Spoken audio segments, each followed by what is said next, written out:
Everyone, this is Shubham Raj and welcome to my channel. जैसे कि मैंने कोरा पे एक पोस्ट डाला था कि अभी आप प्रिपरेशन स्टार्ट कर रहे हो तो आपके मन में कैसे कैसे डाउट्स घूम रहे हैं, ये आप कमेंट करके बताओ and I will answer those doubts. तो कुछ कमेंट्स आए मेरे उस पोस्ट पे, उनमें से कुछ क्वेश्चंस मैंने सेलेक्ट करे हैं। बेसिकली 5 क्वेश्चन सेलेक्ट करे हैं। द फर्स्ट वन इज कि रिसोर्सेज कौन से फॉलो करें। ठीक है, ये सबसे बड़ा क्वेश्चन है आज के टाइम पे, क्योंकि अनलिमिटेड रिसोर्सेज है हमारे पास। ओके, तो सभी लोग कंफ्यूज्ड हैं कि हम कहाँ से क्वेश्चन प्रैक्टिस करें, किस कोचिंग की मॉड्यूल लगाएं या फिर किसी एडिशनल बुक को फॉलो करें टफ क्वेश्चंस के लिए, जैसा कि नीट 2025 का पेपर था। तो मैं यही कहना चाहूँगा कि आप के पास बहुत टाइम है अगर, तो आप डिफरेंट डिफरेंट उस पर जंप करो रिसोर्सेज पे, क्योंकि आपको 1 साल के अंदर ही पूरा 11th पूरा 12th कवर करना है, पूरे 2 साल का सिलेबस कवर करना है। तो आई वुड सजेस्ट कि आप सिर्फ एक मॉड्यूल फिक्स करो। अगर आपके पास आकाश और एलएन का मॉड्यूल है, दोनों में से किसी एक का भी, तो इससे बेस्ट कुछ नहीं होगा। ठीक है, तो आप एक मॉड्यूल फिक्स करो, उन्हीं को मल्टीपल टाइम्स प्रैक्टिस करो। उनमें इजी से लेके टफ से टफ क्वेश्चंस भी होते हैं। ठीक है, मैंने पर्सनली आकाश का मॉड्यूल फॉलो किया था। उनकी बेसिक जो मॉड्यूल्स हैं, उसके अलावा उनके कैटलिस्ट ने बहुत हेल्प करा था मेरा। ठीक है, तो आप आकाश की भी फॉलो कर सकते हो या एलन की फॉलो कर सकते हो, या फिर आप जिस भी कोचिंग में पढ़ रहे हो, जिस भी कोचिंग में, उनके मॉड्यूल्स उठाओ और सिर्फ वही प्रैक्टिस करो। बहुत मल्टीपल रिसोर्सेज पे जंप करने का जरूरत नहीं है। लेकिन अगर आपके पास फिर भी बहुत टाइम है एंड आप चाहते हो कि मैं कुछ एक्स्ट्रा करूं, तो you can go for physics के लिए डीसी पांडे। ठीक है, केमिस्ट्री का मेरे को कुछ खास आइडिया नहीं है, क्योंकि फिजिक्स में मैंने डीसी पांडे लगाया था। केमिस्ट्री के लिए आप मैंने तो कैटलिस्ट ही यूज़ करा था जब मेरे को लेवल अप क्वेश्चंस करने होते थे। अगर आपके पास वो उसका पीडीएफ नहीं है, तो मैं अपने टेलीग्राम चैनल पे प्रोवाइड करा दूंगा, आप वहाँ पे मेरे को ज्वाइन कर लो। और उसके अलावा जब बात आती है टेस्ट की, तो टेस्ट सबसे पहले देखो, आप जिस भी कोचिंग में इनरोल्ड हो, ठीक है, आपको इधर उधर जाने की जरूरत नहीं है। आप जिस भी कोचिंग में इनरोल्ड हो, उसके टेस्ट तो मस्ट है, लगाने ही लगाने हैं। उसके अलावा अगर आप सोच रहे हो एडिशनली कोई टेस्ट सीरीज लेने का, तो आप आकाश का ले सकते हो या फिर नीट प्रेप का ले सकते हो। ठीक है, पर्सनली मेरे को यही दो पसंद है, एलएन नहीं पसंद है उतना। लास्ट ईयर तक नहीं था, पर last year Allen proved everyone wrong कि टफ क्वेश्चंस भी आ सकते हैं नीट में। तो वो आप पे डिपेंड करता है कि आप कौन सा लेना चाहते हो। मैं पर्सनली नीट प्रेप और आकाश लगाता था। ठीक है, नीट प्रेप के मैंने 30-40 क्वेश्चंस लगाए होंगे, और वो अपने एक दोस्त की आईडी से लेके लगाता था। आकाश के मैं प्रिंट करा के लगाता था टेलीग्राम से लेके, तो आपको उसके पेपर टेलीग्राम पे मिल जाएंगे। तो एक दो बार ना आप देख लो टेलीग्राम से पेपर्स उठा के कि लेवल कैसा है पेपर का, क्या आपको पसंद आ रहा है। ठीक है, सारे कोचिंग के टेलीग्राम पे मिल जाएंगे, या फिर आप बोलोगे तो मैं अपने चैनल पे प्रोवाइड करा दूंगा। आप एक बार देख लो, उस हिसाब से हम जो है, मतलब उस हिसाब से आप सेलेक्ट कर लेना कि आपको कौन से कोचिंग की टेस्ट सीरीज चाहिए। ठीक है, एलन का वो जो लास्ट में मेजर वाला टेस्ट सीरीज आता है ना, वो भी बहुत अच्छा होता है। तो you can go for that to be honest. बाकी आप देख लो आपके लिए जो सुविधाजनक हो। ठीक है, क्योंकि एक एक साइड ऑफ कॉइन जो है, इन रिसोर्सेज के अलावा मनी भी होता है। तो जो आप अफोर्ड कर सकते हो वो आप ले सकते हो, नो डाउट। और जिस कोचिंग में आप हो उसका फॉलो करना इज अ मस्ट थिंग। बस रिसोर्सेज के लिए आप इतना ही करो, आपके लिए ये मोर देन इनफ है। इससे ज़्यादा कुछ भी करने की ज़रूरत नहीं। द सेकेंड क्वेश्चन वॉज, हमें कब पता चलता है कि इट इज़ इनफ। ठीक है, कि अब हो गया, अब पर चैप्टर क्वेश्चंस हमें जितने लगाने थे हमने लगा लिया। ये क्वेश्चन मेरे को पर्सनली बहुत ज़्यादा पसंद आया था। ठीक है, आपको देखो, चूंकि अनलिमिटेड रिसोर्सेज है, ठीक है, तो आपके पास क्वेश्चंस भी अनलिमिटेड है। आपको पता ही नहीं चलेगा मैं कब कितने क्वेश्चंस लगा रहा हूँ। पता चला अपने पहले चैप्टर के पहले कुछ चैप्टर्स के 700-700 800-800 क्वेश्चन लगा लिए, और आखिरी के चैप्टर्स के आपसे 100-150 भी नहीं लग रहा। तो हमें ऐसा नहीं करना है। ठीक है, आप इस चीज के लिए ना आप एक बेसिक सा रिसोर्स फिक्स करो, कोई एक मॉड्यूल फिक्स करो, या जो भी आपका क्वेश्चन प्रैक्टिस का रिसोर्स आपने सोचा है वो फिक्स करो। इतना समझ लो कि उस पर्टिकुलर मॉड्यूल के हर एक चैप्टर का क्वेश्चंस लगाना is a bare minimum for you. It is a bare minimum for you. हो सकता है किसी चैप्टर में 150 क्वेश्चंस हो, किसी चैप्टर में 200 क्वेश्चंस हो। तो वो वेटेज के अनुसार रहता है। किसी चैप्टर का अगर ज़्यादा वेटेज है तो उसके ज़्यादा क्वेश्चंस होंगे, किसी का कम वेटेज है तो उसके कम क्वेश्चंस होंगे। तो 150, 200 से 250, ठीक है, ये पर मॉड्यूल, मतलब मॉड्यूल में पर चैप्टर इतने क्वेश्चंस होंगे। ठीक है, 150 से 250 के बीच में। तो ये आपका बेयर मिनिमम है कि इतने तो करने ही करने हैं। उसके बाद आपके पास टाइम बच रहा है। ठीक है। तो आप थोड़े लेवल अप क्वेश्चंस कर लो, ठीक है, जहां से भी आपको करने हैं। लेवल अप क्वेश्चंस करने के लिए एक चीज ध्यान रखना कि आप जब दूसरी बार मॉड्यूल लगा रहे हो 7-8 दिन बाद, आप क्या करना कि उसी मॉड्यूल के जो क्वेश्चंस आपसे पहली बार नहीं हुए हैं उनको अटेम्प्ट करना, और इस बीच में you have to revise those concepts, ठीक है। ये 7-8 दिन के बीच के गैप में you have to revise those concepts जिसके क्वेश्चंस आपसे पहली बार में फंसे थे, और फिर जब आप दोबारा इस मॉड्यूल को लगा रहे हो ना, तो दैट टाइम आप किसी दूसरे मॉड्यूल को या दूसरे रिसोर्स को उठा के थोड़े लेवल अप क्वेश्चंस कर सकते हो। ऐसा करने के लिए you have to you know fix one resource सबसे पहले, कि नहीं इसके क्वेश्चंस तो बेयर मिनिमम है। उसके बाद दूसरे वाले मॉड्यूल या दूसरे रिसोर्स के क्वेश्चंस आप पढ़ना। अगर आपको लगे कि मैंने इस टाइप के क्वेश्चंस कर रखे हैं, ये मेरे से इजीली हो जाते हैं, स्किप दोज क्वेश्चंस। जो थोड़े टफ लगे, डू दोज क्वेश्चंस ओनली, ठीक है। इससे ज़्यादा नंबर ऑफ क्वेश्चंस के लिए कोई ऐसा मार्क नहीं सेट है कि आपको 200 करने हैं, 250 करने हैं या 500 करने हैं। बायो के क्वेश्चंस के लिए you can go for MTG finger tips, ठीक है।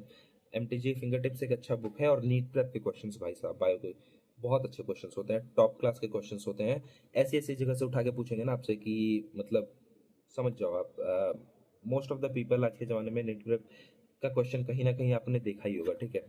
तो नीट प्रेप पे या फिर आप एमटीजी के क्वेश्चंस कर सकते हो फिंगर टिप्स के। और वही है, एक मॉड्यूल फिक्स करो, उसके basic minimum number of questions complete करो, दैट्स योर बेयर मिनिमम। उतना मिनिमम क्वेश्चन आपको करना ही करना है। ओवर डूइंग करने से कोई फायदा नहीं है, फिर वही हो जाएगा कि आप शुरू के चैप्टर्स के बहुत सारे क्वेश्चंस कर ले रहे हो, लास्ट के चैप्टर के आपसे क्वेश्चंस ही नहीं हो रहे, आपके पास टाइम ही नहीं बच रहा है, ठीक है। तो इस चीज़ पे ध्यान रखना। इससे ज़्यादा आपको क्वेश्चंस करने की ज़रूरत आई डोंट थिंक कि पड़ेगी, ठीक है। बाकी जैसा आपको सही लगे, मेरे हिसाब से आपके लिए ये करना is the best thing to do. The third one was कि how to tackle tough questions in exam, ठीक है। देखो इस साल क्या था ना कि हम मेंटली प्रिपेयर्ड नहीं थे फॉर दिस पेपर। हमें बोला गया था कि पेपर इजी ही आएगा, हमसे सभी ने बोला था कि पेपर इजी आएगा, पर the way NTA played was awesome to be honest, ठीक है। और इसी वजह से हम पैनिक कर गए, और इसी वजह से हमारे मार्क्स इतने गिरे हैं और कट ऑफ इतना कम आया है। पर टू बी ऑनेस्ट, आप अगर मेंटली प्रिपेयर्ड होते, ठीक है, अगर हम लोग मेंटली प्रिपेयर्ड होते तो ये पेपर हमारे लिए इजी रहा होता। तो first and foremost thing which you can do is mentally prepare your self for any kind of paper. Easy भी आ सकता है, टफ भी आ सकता है, डजेंट मैटर। अगर आप टफ सोच रहे हो और उसी हिसाब से प्रिपेयर कर रहे हो, तो ईजी को टैकल करना थोड़ा ईजी हो जाता है, आसान हो जाता है। पर ईजी के लिए प्रिपेयर करते हो तो फिर टफ को टैकल करना इज इम्पॉसिबल, ठीक है। जो इस साल दिखा भी, बहुत सारे बच्चे जो अच्छा कर रहे थे वो रह गए कुछ मार्क्स से। तो आपको मेंटली प्रिपेयर्ड रहना है। और दूसरी चीज़ कि आप जब पेपर स्टार्ट कर रहे हो ना, तो you just have to go through the paper, ठीक है। आप एक बार बस पेपर खोलो, आप फिजिक्स के सारे क्वेश्चंस देखो, ऊपर ऊपर से केमिस्ट्री के सारे क्वेश्चंस देखो, बायोलॉजी के सारे क्वेश्चंस देखो, और अपने मन में ना एक फ्रेम बना लो कि ठीक है, फिजिक्स के क्वेश्चंस ऐसे हैं, केमिस्ट्री ऐसा है, बायो ऐसा है, मेरे को फिजिक्स में इतना टाइम लग सकता है, केमिस्ट्री में इतना लग सकता है, बायोलॉजी में इतना लग सकता है। उस हिसाब से आप अपने टाइम को डिस्ट्रीब्यूट करके अपना टाइम दो, ठीक है। क्योंकि अगर आप पहले ही सारा टाइम बायो पे दे दोगे, आपको पता है कि बायो लेंदी है, ठीक है, पर अगर आप सारा टाइम बायो पे ही दे दोगे, फिर फिजिक्स के लिए टाइम नहीं बचेगा। तो आपके मन में है कि हाँ फिजिक्स मेरा इजी है पेपर इस बार, बायो लेंदी है, तो मैं बायो को ज़्यादा टाइम दे सकता हूँ। लेकिन अगर बायो भी लेंदी है, फिजिक्स भी हार्ड है, तो फिर आप बायो को ज़्यादा टाइम नहीं दे सकते हो। फिर you have to pick those question जो आपसे एक बार में हो जाए, और मूव ऑन करते हुए आगे बढ़ते जाओ पूरे पेपर पे। फिर अगर आपसे जो क्वेश्चन बच रहे हैं, आप उनको दूसरी बार में कर सकते हो। तो टफ क्वेश्चंस को टैकल करने का तरीका आई थिंक ये बेस्ट रहेगा आपके लिए। द मेन थिंग इज कि आपको आइडेंटिफाई करना है कि कौन सा पेपर मेरा कितना टाइम लेगा, कौन सा पेपर कितना टफ है मेरे लिए, या किस में लेंदी क्वेश्चन है। ये सारी चीज़ें आपको एक बार आइडेंटिफाई करनी होती है, फिर you can go through it आराम से, इसमें कोई दिक्कत नहीं है। फोर्थ वन इज कि how to stay motivated during the whole 1 year, ठीक है। पूरे जर्नी के दौरान हम मोटिवेटेड कैसे रहे, तो इसका कोई श्योर शॉर्ट तरीका नहीं है टू बी ऑनेस्ट। इसके लिए आप ना सबसे ईजी वे जो है कि आप अपने मन में स्टार्ट करने से पहले ना एक पिक्चर बना लो, एक पिक्चर पेंट कर लो कि आप करना क्यों चाहते हो इस चीज़ को, ठीक है। मतलब मेरे लिए ये था ना कि मुझे अपनी माँ को खुश देखना है, मुझे अपने पापा की आंखों में लास्ट ईयर मैंने जो आंसू देखे थे उसको रिवर्स करना है, ठीक है। और सबसे मेन कि जब भी आंख क्लोज करता था ना और खुद को बिना एप्रन या स्टेथोस्कोप के इमेजिन करता था, मुझे कुछ दिखता ही नहीं था। तो मेरे लिए दिस वॉज एवरीथिंग। अगर मैं ये नहीं कर पाता तो मैं कुछ नहीं कर पाता, ये चीज़ था, ठीक है, कि मैं बना ही इसी के लिए हूँ। तो आप अपने लिए मन में पिक्चर पेंट कर लो कि नहीं मुझे ये चीज़ क्यों करना है। अगर वो पिक्चर आपके का स्ट्रांग है ना, तो फिर वो खुद ही खुद आपको अपनी तरफ खींच लेगा, ठीक है। द थिंग इज कि आप हमेशा मोटिवेटेड नहीं रहोगे, 1-2 महीने बाद यू विल फील डिमोटिवेटेड। तब आपको उस पिक्चर को याद करना होगा, आपको ये खुद को याद दिलाना होगा कि why you want to do this, ठीक है। तभी आप आगे बढ़ पाओगे। That's no sure short thing कि आप मोटिवेटेड कैसे रह सकते हो। हाँ, जो मैंने तरीका बताया इससे आप डेडिकेटेड रह सकते हो, मोटिवेटेड नहीं। आप मोटिवेटेड 1 महीना मैक्स रहोगे, उसके बाद आपकी मोटिवेशन खत्म होनी ही है। पर डेडिकेशन है तो मोटिवेशन की ज़रूरत नहीं है मेरे दोस्त। तो फिर जस्ट डू दैट। एक मन में आप स्ट्रॉन्ग वाई का पिक्चर बनाओ कि आपको क्यों करना है, ठीक है। उससे बेटर तरीका और कुछ नहीं है। Fifth and most important question जो मेरे को लगा था कि आप इस पूरी जर्नी के दौरान खुद को रिलैक्स कैसे रखते थे। देखो मेरा क्या था ना कि मैं एक स्टडी पार्टनर के साथ पढ़ता था, तो हम दोनों साथ में टारगेट्स बनाते थे, हम साथ में टारगेट्स कंप्लीट करते थे। और जिस दिन क्या हुआ कि हम थोड़ा बोर होने लग गए, जो हमें फील हुआ कि अब हम हमारा डेज उतना प्रोडक्टिव नहीं जा रहा है, तो हम साथ में बैठ के एक मूवीज़ देख लिया करते थे, ठीक है। उसके अलावा क्या था कि हम एक वेब सीरीज या एक ड्रामा सेलेक्ट कर लेते थे, पिक कर लेते थे, और उसकी हर वीक में 2 एपिसोड्स आते थे, ठीक है। तो आप हम उन 2 एपिसोड्स को देख लेते थे। तो इस तरीके से हम खुद को थोड़ा बहुत रिलैक्स रखते थे। पर मेरा जो personal way of coping with stress था वो था म्यूज़िक।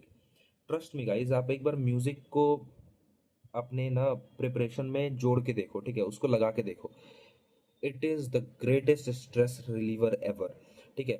आप जब भी खाली हो, नहाते टाइम, खाते टाइम, ट्रैवल करते टाइम, ठीक है, या फिर सोने जा रहे हो, तो आप बस म्यूजिक बजा के रख दो, ठीक है। उससे बेटर चीज़ कुछ नहीं है जो आपको स्ट्रेस से फ्री रखेगी, ठीक है, जो आपको रिफ्रेश रखेगी, फ्रेश रखेगी।